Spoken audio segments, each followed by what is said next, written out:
Usually എപ്പോൾ ക്യാമ്പിങ്ങിന് പോവുകയാണെങ്കിൽ നമ്മൾ ഈ മാരിനേറ്റഡ് ചിക്കനും സോസേജും അങ്ങനെ ഗ്രില്ല് ചെയ്യാൻ പറ്റുന്ന ഐറ്റംസാണ് കൊണ്ടുപോകാറുള്ളത്.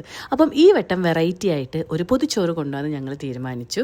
അതിനായിട്ട് എല്ലാ ഐറ്റംസും ഉണ്ടാക്കി. കുറേ സാധനങ്ങളൊക്കെ തലേ ദിവസം ബാക്കി അടുത്ത ദിവസമായിട്ടാണ് ഫുൾ ഉണ്ടാക്കിയത്. ബീട്രൂട്ട് തോരൻ, പൊട്ടറ്റോ മെഴുക്ക് വരട്ടി, ചമ്മന്തി, ഫിഷ് ഫ്രൈ, അത് അയല ഫ്രൈ ഉണ്ടായിരുന്നു, പ്രോൺസ് ഫ്രൈ ഉണ്ടായിരുന്നു, അതേപോലെ നത്തോലി ഫ്രൈ ഉണ്ടായിരുന്നു, പിന്നെ ചെറിയ ചിക്കൻ ഫ്രൈ ചെയ്തു, മീൻകറി ഉണ്ടാക്കി, പുളിശ്ശേരി ഉണ്ടാക്കി.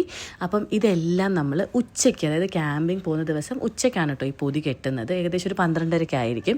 യൂഷ്വലി നമ്മൾ ഈ പൊതിച്ചോറൊക്കെ വീട്ടിലുണ്ടാക്കുമ്പോൾ ഉണ്ടല്ലോ അന്നേരം ഉണ്ടാക്കും, അതായത് ഒരു അരമണിക്കൂർ അല്ലെ 1 മണിക്കൂർ, മാക്സിമം 1 മണിക്കൂർ കഴിയുമ്പോൾ നമ്മൾ കഴിക്കും.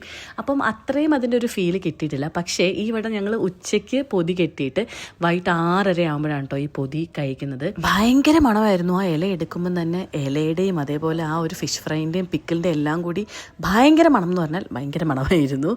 പിന്നെ ഈ കാട്ടിലൊക്കെ ഇരുന്ന് കഴിക്കുന്ന വൈബ് സൂപ്പറായിരുന്നു കേട്ടോ. നമ്മൾ യൂഷ്വലി എപ്പോഴും ഈ ചിക്കനെ കൊണ്ടുപോയിട്ട് ചോറ് കഴിക്കുമ്പോൾ ഒരു പ്രത്യേക ഫീലായിരുന്നു. അതെനിക്ക് തോന്നുന്നു ഞങ്ങളുടെ ലാസ്റ്റ് റീൽ കണ്ടവർക്കെല്ലാം മനസ്സിലായിട്ടുണ്ടാവും. അപ്പം ഇനി ക്യാമ്പിങ്ങിന് പോകുമ്പോൾ ഈ പൊതിച്ചോറ് നിങ്ങൾക്ക് ട്രൈ ചെയ്യാവുന്നതാണ്.